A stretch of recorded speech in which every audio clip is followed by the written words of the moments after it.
Good morning, Valpo, and thank you so much for joining us. I am Kyle Brown.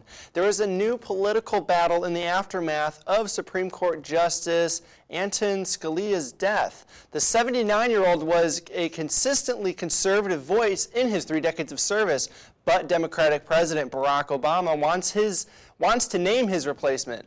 Although the White House says he will not rush, many Republicans, however, are infuriated as he plans to submit a nominee at all, saying it's not the place of the outgoing commander-in-chief. Andrew Spencer reports. In the wake of Supreme Court Justice Antonin Scalia's sudden death over the weekend, the top-ranking Democrat on the Senate Judiciary Committee blasted any notion of delaying a vote on the next nominee until after the presidential election. It would be a sheer dereliction of duty for the Senate not to have a hearing, not to have a vote. Republican Senate Majority Leader Mitch McConnell wants a nomination to be put on hold, saying, quote, "The American people should have a voice in the selection." At the heart of the dispute, some Republicans claim there's an informal history of not voting on judicial nominees in the months preceding an election.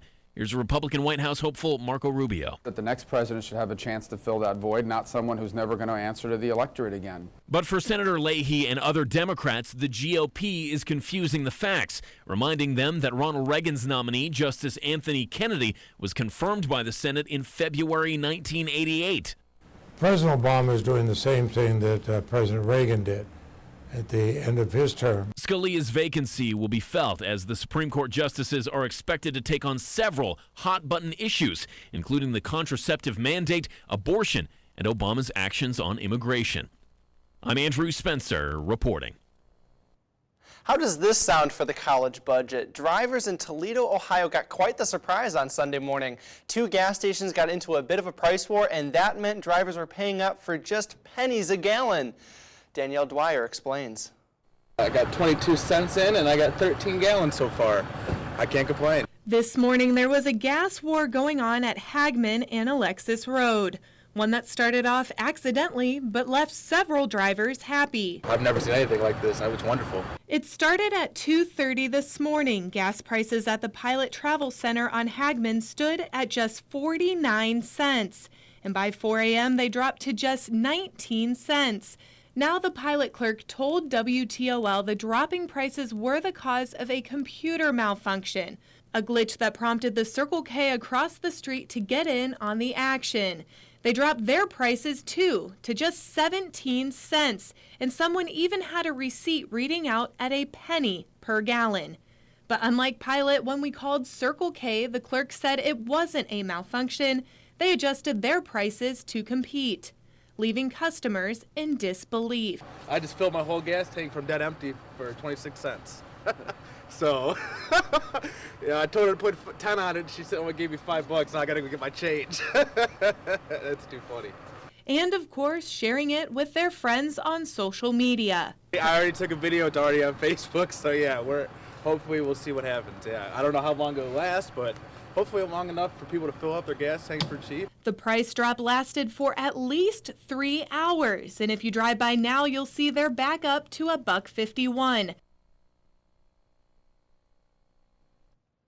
Now, campus is also abuzz with a warm-up on the way. Lynette, can you tell us a little bit more about that? Well, Kyle, what I can tell you, it definitely does feel a lot warmer out there. As I walked to the station this morning, that 30 degrees that we're seeing right now felt so nice compared to where we were seeing earlier this week. Around the region, temperatures are in the mid-20s up into right around the low 30s. So a pretty generous spread with those temperatures right now. But I want you to take a look at this. Here in Northwest Indiana, many of us are about 5 to 7 degrees warmer right now than where we were yesterday at this time. So that warmth is definitely something I know I'm enjoying, and I hope many of you around campus are enjoying it as well. We do have some snow off to our west in Illinois. We are watching this. We could get a few flurries out of this later this afternoon, but it will be very slow to come through. Here's 4 o'clock this afternoon, and we see that line of snow. And as we go further into the evening, right about 9:15 is where we paint that line of snow, and this is going to be very light, just a few snow flurries, but that all mostly clears out by tomorrow morning, and we'll just be left with a few clouds here or there tomorrow afternoon. For the rest of your day, though, let's start with noon. We get to 31 degrees.